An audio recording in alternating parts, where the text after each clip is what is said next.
Hi guys. അപ്പം നമ്മൾ ഇന്നലെ ഒഴിച്ചു വെച്ച സാധനം ഓർമ്മയുണ്ടോ എല്ലാവർക്കും?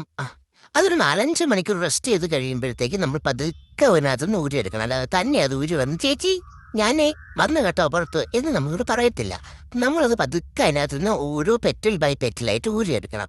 അപ്പം അത് ഈ 2x-ലും 3x-ലും ഒക്കെ കാണുമ്പോൾ നിങ്ങളുടെ വിധന ആഹാ എന്തെളുപ്പ പരിപാടി, അങ്ങോട്ട് ഒഴുക്കിയ അരമണിക്കൂർ മതിയല്ലോ. ഈ അരമണിക്കൂർ മറക്കരുത്, അരമണിക്കൂർ മതി.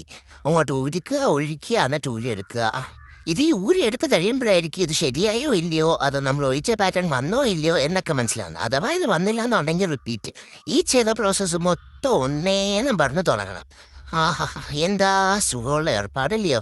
അരമണിക്കൂർ മതിയല്ലോ ഇതൊക്കെ ചെയ്യാനായിട്ട്. അങ്ങനെ എന്തായാലും സാധനം അല്ല അടിപൊളിയായിട്ട് വന്നിട്ടുണ്ട്. എല്ലാം കഴിയുമ്പോൾ നമ്മൾ എന്ത് ചെയ്യണം? ഷോ കാണിക്കണം. ഷോ കാണിച്ചില്ലെങ്കിൽ എന്താ അല്ലേ ഒരു രസം.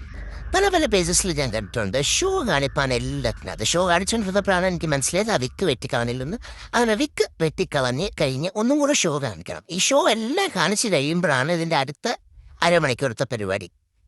എന്താണ് എന്തായിരിക്കും ഇതെല്ലാം കഴിഞ്ഞ് ഇതെല്ലാം ചെയ്ത പരിപാടിയെല്ലാം അവിടെ വൃത്തിയാക്കണം. അത് അതുപോലെ തന്നെ ഇട്ടുകൊണ്ട് പോകാൻ പറ്റത്തില്ലല്ലോ. അപ്പം എന്തായാലും ഒരു ക്യാൻഡിൽ മേക്കിംഗ്, അതിന് ഏത് സൈസ് ക്യാൻഡിൽ ആണെങ്കിലും അരമണിക്കൂറത്തെ പരിപാടിയല്ലെന്ന് കുറച്ച് പേർക്കെങ്കിലും മനസ്സിലായി കാണും. അപ്പം അത് ഞാൻ നേരത്തെ പറഞ്ഞ പരിപാടിയാണ് വൃത്തിയാക്കണം. അപ്പം എന്തായാലും ഞാൻ വൃത്തിയാക്കട്ടെ. നിങ്ങൾ ഈ വീഡിയോ ഇഷ്ടപ്പെട്ടെങ്കിൽ കമൻറ്റ് ചെയ്യണം കേട്ടോ. ബൈ.